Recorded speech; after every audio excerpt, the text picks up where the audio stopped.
जय श्री कृष्णा। आज बात करेंगे प्लैनेट के स्ट्रेंथ के ऊपर। ये सिर्फ कुंडली पे नहीं, आप डे टू डे लाइफ में भी देख सकते हो, डे टू डे लाइफ में भी आप लगा सकते हो और अपना जो वर्क है, अपना जो शुभ काम है, उस हिसाब से, उस बेसिस के हिसाब से आप इसको अलाइन कर सकते हो। बहुत ही छोटा वीडियो होगा लेकिन बहुत ही इंफॉर्मेटिव वीडियो होगा।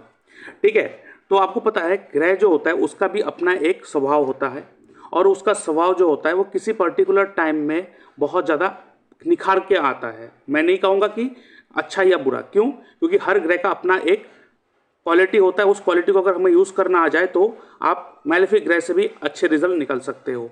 तो क्या होता है कि किसी भी कुंडली में आप देखते हो कि ये प्लैनेट स्ट्रांग है डिग्री वाइज, वो है कुंडली के हिसाब से। बट उसके अलावा जो डे टू डे वर्क है उसमें आप कैसे देख सकते हो, एक तो हो गया होरा चार्ट। आप होरा चार्ट देखोगे किस टाइम में कौन सा होरा आ रहा है, उस होरा के बेसिस में, होरा मतलब हर आपके दिन में किसी भी टाइम बीइंग कुछ घंटों के लिए एक एक ग्रह रूल करता है। तो उस ग्रह के हिसाब से उस ग्रह का जो भी काम बनता है उस समय करेंगे तो फलेगा। अब सूर्य के होरा में शनि का काम करेंगे तो कैसे फलेगा? नहीं फलेगा। सो बुध के टाइम में आप अगर बृहस्पति का काम करोगे तो नहीं फलेगा। ठीक है, इसीलिए क्योंकि बुध जो होता है वो बुद्धि का काम होता है, थोड़ा आप मौज मस्ती एंजॉयमेंट को दिखाता है, कैलकुलेशन को दिखाता है। आप कह सकते हो एक तरीके का बिजनेस माइंडसेट। लेकिन बृहस्पति को कोई बिजनेस से लेना देना नहीं। मैंने बहुत बार लोगों को ये भी कहा है कि आप लोग अपने लाइफ में ज़्यादा पूजा पाठ मत करो। गृहस्थ जीवन वाले को पूजा पाठ करने की ज़रूरत नहीं पड़ता है, उतना नॉर्मल जो सेवा भाव होता है वो करिए। लेकिन हद से ज़्यादा पूजा पाठ करने के चक्कर में बहुत सारे लोगों के लाइफ बर्बाद हो रहा है, आप देख सकते हो खुलकर। और अगर आप केपी चार्ट में देखोगे, केपी चार्ट में अगर बृहस्पति का नक्षत्र लॉर्ड 8 या 12 दे रहे हैं, 8th हाउस या 12th हाउस दे रहा है, वो व्यक्ति जितना पूजा पाठ करेंगे उतना ही उनका डाउनफॉल होगा। दैट फॉर श्योर, वो मैंने पहले बताया था। और जैसे वास्तु में कहते हैं कि साउथ ईस्ट में अगर किचन बनाओगे तो आपके लिए फाइनेंशियल ग्रोथ बहुत होगा। ऐसा तो हर कोई बना ले, सबको मिल जाना था, लेकिन नहीं मिलता है।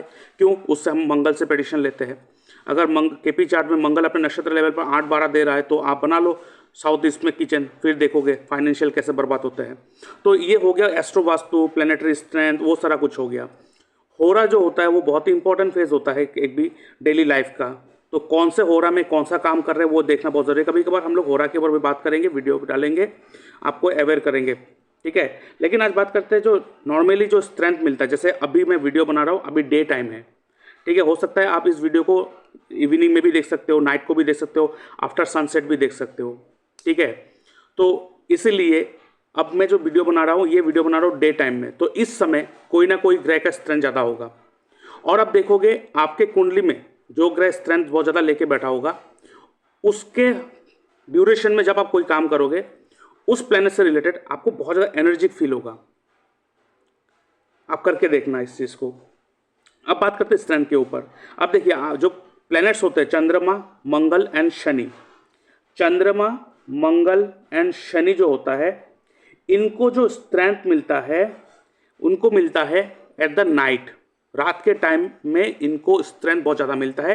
चंद्रमा, मंगल एंड शनि, इनको स्ट्रेंथ मिलता है at the night after sunset. अंधेरे में इनको स्ट्रॉन्ग एनर्जी मिलता है। मर्क्यूरी जो है उसको स्ट्रेंथ मिलता है both day time night time, both इनको बोथ टाइम में इनको स्ट्रेंथ मिल जाता है, इनको कोई प्रॉब्लम नहीं होता है। जुपिटर, सन एंड वीनस, ये जो 3 ग्रह है इनको स्ट्रेंथ मिलता है, इनको स्ट्रेंथ मिलता है डे टाइम में। नाइट में उतना स्ट्रेंथ इनको मिलता नहीं है, इनको डे टाइम में ज़्यादा स्ट्रेंथ मिलता है। राहु केतु के बारे में पूछोगे तो राहु केतु ग्रह नहीं होता है। ठीक है, तो वो हर समय रहता है क्योंकि वो एक छाया ग्रह है, वो धुआं है, वो हर जगह पे रहता है। तो उनके स्ट्रेंथ को लेकर कोई ज़रूरत नहीं है, उनका पास स्ट्रेंथ ऑलरेडी होता है। जहाँ पे बैठता है जिसको पकड़ता है पकड़ ही लेता है। तो इसलिए हम लोग राहु केतु के बारे में यहाँ पे बात नहीं करेंगे। हाँ, एक चीज़ बता देता राहु और केतु के ऊपर। राहु जो होता है वो रूल करता है आउटकास्ट को। इसलिए हम लोग कहते हैं ना, जहाँ पे राहु का इन्वॉल्वमेंट होता है तो आप अपने बर्थ प्लेस को छोड़ दो, अपने होम टाउन को छोड़ दो, अपने जो जान पहचान का रिश्तेदार है उसको छोड़ दो, क्योंकि राहु रूल करता है आउटकास्ट को। और केतु जो होता है वो मिक्स्ड कास्ट को दिखाता है, मिक्स्ड कास्ट। ठीक है, तो ये 2 चीज़ आपको पता होना चाहिए। अब यहाँ पे एक चीज़ मैं बताऊँ, जैसे कि आपको पता है शुक्र, बृहस्पति और सूर्य जो है वो डे टाइम में स्ट्रेंथ मिलता है। बट एक चीज़ मैं बता देता हूँ अभी, अगर किसी के कुंडली में सूर्य एंड शुक्र साथ में बैठा हो तो ऐसे व्यक्ति के चार्ट में आप देखेंगे उनको संतान होने में प्रॉब्लम हो सकता है, अगर इसमें सूर्य का बल ज़्यादा मिल हो तो। क्यों? क्योंकि क्या होता है, शुक्र को वो 2 दुश्मन है आपस में, अब ग्रह युद्ध हो रहा है, कहते हैं ना ग्रह युद्ध, बैटल बिटवीन टू प्लैनेट्स। अब बैटल बिटवीन टू प्लैनेट्स, अगर यहाँ पे कोई बृहस्पति या कोई शुभ ग्रह का दृष्टि आ जाए तो न्यूट्रल हो जाएगा, बट यहाँ पे जिसके स्ट्रेंथ ज़्यादा होंगे वो उसको दबा देगा। तो अगर सूर्य कहीं से ज़्यादा हो गया तो शुक्र को दबा देगा। तो लड़के के बॉडी में क्या होगा, शुक्राणु का जो उसका एनर्जी है वो कम हो जाएगा, तो कॉन्सीव करने में प्रॉब्लम हो जाएगा, स्पर्म क्वालिटी घट जाएगा। अगर लड़की के चार्ट में होगा तो वहाँ पे क्या होगा, उनके जो एग्स जो रिलीज होता है, उस एग्स का एनर्जी, उस एग्स का पोटेंसी, उस एग्स का जो पोटेंशियलिटी है जो इस पर उसको कन्वर्ट कर दे एक संतान के रूप में, उसमें पोटेंसिटी में उसके पोटेंशियलिटी में थोड़ा कमी आ जाता है। तो उस जगह पे ट्रीटमेंट की ज़रूरत होता है। इसीलिए कहते हैं जिसके भी कुंडली में, चाहे लड़का हो चाहे लड़की हो, शुक्र और सूर्य साथ में बैठा हो, ऐसे व्यक्ति कभी भी डे टाइम में फिजिकल इंटीमेसी ना करे। They should go for physical intimacy at night after sunset.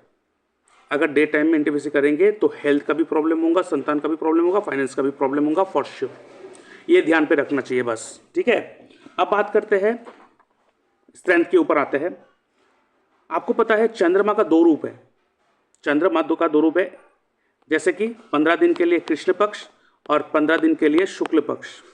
तो कृष्ण पक्ष जो होता है ये अंधेरा होता है, डार्क, और शुक्ल पक्ष जो होता है ये होता है आपका उजाला, ठीक है, उजाला आप कह सकते हो रोशनी, डे टाइम।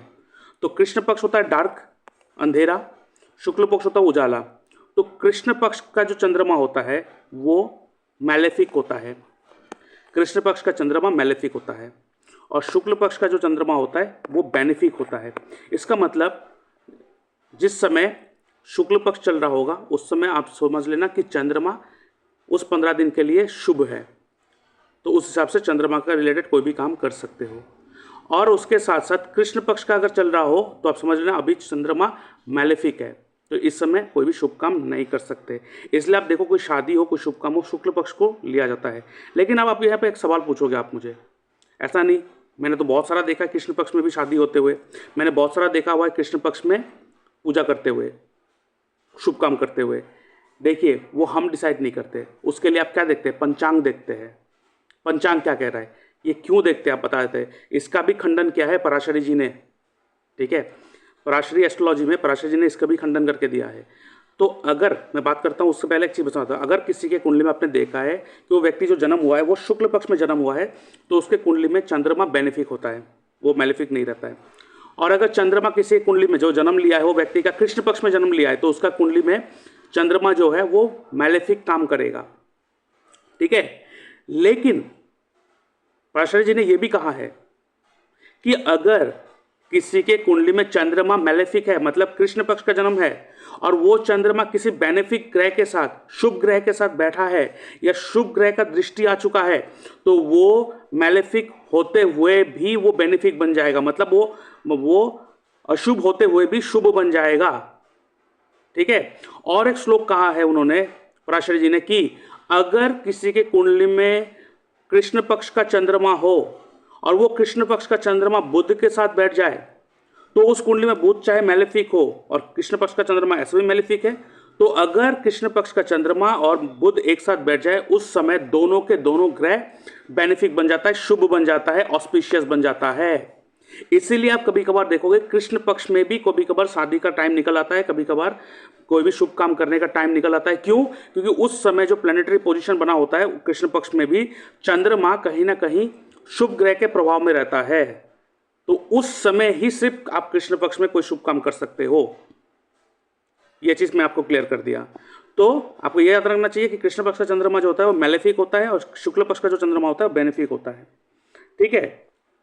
तो आप कह सकते हो कि एक मंथ में 15 दिन होता है, तो अगर 15 दिन कृष्ण पक्ष है तो ये डार्क हाफ हो गया, ये डार्क हाफ हो गया, ठीक है। और ये शुक्ल पक्ष का क्या हो गया, ब्राइटर हाफ। ब्राइटर मतलब ब्राइट तो आपको समझ में आ गया होगा, उजाला। डार्क मतलब अंधेरा। एक चीज याद रखिएगा, हमारे कुंडली में, हमारे ग्रह में मैलेफिक ग्रह कौन सा होता है, चंद्रमा, सॉरी मैलेफिक प्लैनेट कौन सा होता है, शनि, मंगल, राहु, केतु, ठीक है। और शुभ ग्रह कौन सा होता है, शुक्र, बृहस्पति, चंद्रमा। सूर्य को भी मैलेफिक मानते हैं, लेकिन मैं कहता हूं सूर्य मैलेफिक से ज़्यादा क्रूर ग्रह है, क्रूर ग्रह। ठीक है, तो क्रूर ग्रह होता है वो, तो आप उसको मैलेफिक ले सकते हो या क्रूर ग्रह ले सकते हो। मैं क्रूर ग्रह लेता हूँ, वो बहुत ज़्यादा क्रूर होते हैं, मैलेफिक नहीं होते हैं। तो जो डार्क हाफ होता है, मंथ का जो डार्क हाफ होता है, जो कृष्ण पक्ष का टाइम होता है, उस समय मैलेफिक प्लेनेट बहुत स्ट्रांग रहते हैं। मंगल, शनि, राहु, केतु बहुत स्ट्रांग रहते हैं। और शुक्ल पक्ष के टाइम में जो बेनिफिक ग्रह होता है, ठीक है, नैसर्गिक शुभ ग्रह जो होता है उसका स्ट्रांग ज़्यादा रहता है। मतलब बृहस्पति, शुक्र, चंद्रमा, बुध। बुध कैसे, देखो बुध को क्या ले लेता है, बुध को कहते हैं कि वो जिसके साथ बैठ जाए वो उसके हिसाब से अपना शुभ अशुभ को ले लेता है। बट नेचुरली अगर किसी के साथ ना बैठे बुध तो क्या लेंगे, तो नेचुरली अगर लेना है, कोई किसी के साथ ना बैठा हो तो बुध नैसर्गिक शुभ में ही आता है। तो डार्क हाफ में जो 15 दिन का जो कृष्ण पक्ष का डार्क हाफ होता है, उस समय मैलेफिक ग्रह बहुत स्ट्रांग होते हैं। और जो 15 दिन का शुक्ल पक्ष होता है, जो ब्राइटर हाफ होता है, जो शुभ टाइम होता है, उस समय आपके बेनिफिक ग्रह, नैसर्गिक शुभ ग्रह बहुत ज़्यादा स्ट्रांग होते हैं। ठीक है, उसके बाद राष्ट्री जी ने यह भी कहा है कि जो मैलेफिक ग्रह होता है, मैलेफिक ग्रह जैसे कि शनि, राहु, मंगल, केतु, शनि, राहु, मंगल, केतु एंड कृष्ण पक्ष का चंद्रमा, ये मैलेफिक ग्रह होता है। तो आज से चंद्रमा नहीं कहेंगे हम लोग, क्या कहेंगे, मैलेफिक चंद्रमा या नैसर्गिक शुभ चंद्रमा। कृष्ण पक्ष का चंद्रमा मैलेफिक में चला जाएगा, शुक्ल पक्ष का चंद्रमा नैसर्गिक शुभ ग्रह में आ जाएगा। तो जो भी मैलेफिक ग्रह होता है, शनि, राहु, मंगल, केतु एंड कृष्ण पक्ष का चंद्रमा, ये मैलेफिक ग्रह होता है। इनका स्ट्रॉन्ग जो होता है वो दक्षिणायन में ज़्यादा होता है। ठीक है, जब हम लोग कहते हैं ना दक्षिणायन, उत्तरायण हम लोग मनाते हैं ना, उत्तरायण मनाते हैं, दक्षिणायन मनाते हैं, तो दक्षिणायन के टाइम में मैलेफिक ग्रह बहुत ज़्यादा स्ट्रांग होते हैं और उत्तरायण के टाइम में बेनिफिक ग्रह, नैसर्गिक शुभ ग्रह बहुत ज़्यादा स्ट्रांग होते हैं। ठीक है, नैसर्गिक शुभ ग्रह बहुत ज़्यादा स्ट्रांग होते हैं कब, उत्तरायण में। और नैसर्गिक जो अशुभ ग्रह होता है, नैसर्गिक जो मैलेफिक ग्रह होता है, वो दक्षिणायन के टाइम ज़्यादा स्ट्रांग होते हैं। तो इस चीज़ को आप ले सकते हो स्टेप बाय स्टेप एंड हो रहा। जब इन चीज़ों को एक बाय एक को मिला के काम करोगे, आप देखोगे आपको जो काम का जो है वो फलित हो जाता है। और इसके साथ साथ कुछ ऐसा भी जैसे नारद पुराण में दिया गया है सिद्धि योग के ऊपर, कि ऐसे नक्षत्र होता है और वो नक्षत्र अगर किसी भी पर्टिकुलर पार में, बार मतलब डे में अगर आ रहा है, तो उस समय कोई भी काम करेंगे वो फलित होगा ही होगा।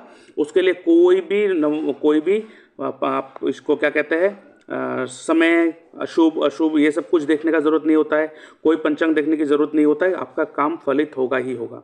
और आगे बढ़ने से पहले मैं अपने व्यूअर्स को कहना चाहता हूँ, अगर आप अपना बर्थ चार्ट एनालाइज करवाना चाहते हो तो आप मेरे इस व्हाट्सएप नंबर पे अपना date of birth, time of birth, place of birth, आपका नेम, जेंडर लिख के भेज सकते हो और आपका कोई भी 3 सवाल लिख के भेज सकते हो जो आपको जानना है। उसके ऊपर मैं एक डिटेल वीडियो बना के यूट्यूब में अपलोड कर दूंगा और उसका लिंक आपके साथ शेयर कर दूंगा, जिसके लिए मैं चार्ज करता हूँ 399 रुपीज़ ओनली। अब मेरे इस यूपीआई नंबर पर पेमेंट करोगे, उसका स्क्रीनशॉट भेजोगे और हफ्ते भर के अंदर आपको एनालिसिस मिल जाएगा। और आपको अगर मुझसे बात करना है, आपको मुझे फ़ोन कॉल में कंसल्टेशन लेना है और जो भी सवाल है, जो भी डाउट है वो मुझसे बात करके सॉल्व करना है, तो आप फ़ोन कॉल कंसल्टेशन बुक कर सकते हो, जिसके लिए मैं चार्ज करता हूँ 640 रुपीज़ ओनली। मेरे इस यूपीआई नंबर पेमेंट कर सकते हो, उसका स्क्रीनशॉट भेजोगे, उसके बाद आपको मैं एक डेट एंड टाइम दे दूंगा, उस दौरान मैं आपसे बात करूंगा। उसके साथ साथ लाइव जूम कंसल्टेशन भी आप ले सकते हो, जहाँ पे आपसे जो बातचीत होगा वो जूम पर लाइव होगा और सारा का सारा बातचीत वहाँ पे रिकॉर्डिंग होगा और वो रिकॉर्डेड आपको प्रोवाइड करा जाएगा, जिसके लिए मैं चार्ज करता हूँ 1200 रुपीज़ ओनली। आप मेरे इस नंबर पे मैसेज कर सकते हो, उसका स्क्रीनशॉट आप पेमेंट करने के बाद आप मेरे इस नंबर पे भेज सकते हो और उसके बाद आपको मैं डेट एंड टाइम दूंगा, जिसके दौरान मैं आपसे बात करूंगा। उसके साथ साथ अगर आप अपना घर का वास्तु ठीक करवाना चाहते हो, एस्ट्रो वास्तु के माध्यम से, आपकी कुंडली के माध्यम से घर का वास्तु ठीक करवाना चाहते हो, तो आप उसके लिए भी अपॉइंटमेंट बुक कर सकते हो, जिसके लिए मैं चार्ज करता हूँ 5000 रुपीज़ ओनली। आप मेरे इस व्हाट्सएप नंबर पर आप मैसेज कर सकते हो और मेरे इस यूपीआई नंबर पेमेंट कर सकते हो। और उसके साथ साथ मेरे ये वेबसाइट है जहाँ पे आप देख सकते हो, इसका लिंक मैं अपने डिस्क्रिप्शन बॉक्स में दे के रखा हूँ, वहाँ पे जाके आप देख सकते हो यहाँ पे कौन से कोर्स में देता हूँ। तो सारा का सारा चीज़ आप देख सकते हो। अगर आप इंटरेस्टेड हो तो आप उस कोर्स को ले सकते हो, जैसे एस्ट्रो वास्तु है, basic to advance astrology course है, केपी एस्ट्रोलॉजी, और उसके साथ साथ sure short prediction technique basic to advance पूरा यहाँ पे दे चुका है। और उसके साथ पराशरी एस्ट्रोलॉजी, और ये कोर्स कंटेंट है जो आप ले सकते हो। और पूरा का पूरा डिटेल्स इस वेबसाइट में दे के रखा है। आप इस वेबसाइट में आके चीज़ों को अच्छी तरह से देख के और उसके बाद अब मेरे इस व्हाट्सएप नंबर पर आप कोई भी इन्फॉर्मेशन चाहिए तो मैसेज भी कर सकते हो या आप मुझे कॉल भी कर सकते हो। डिस्क्रिप्शन बॉक्स में मैंने लिंक दे के रखा है।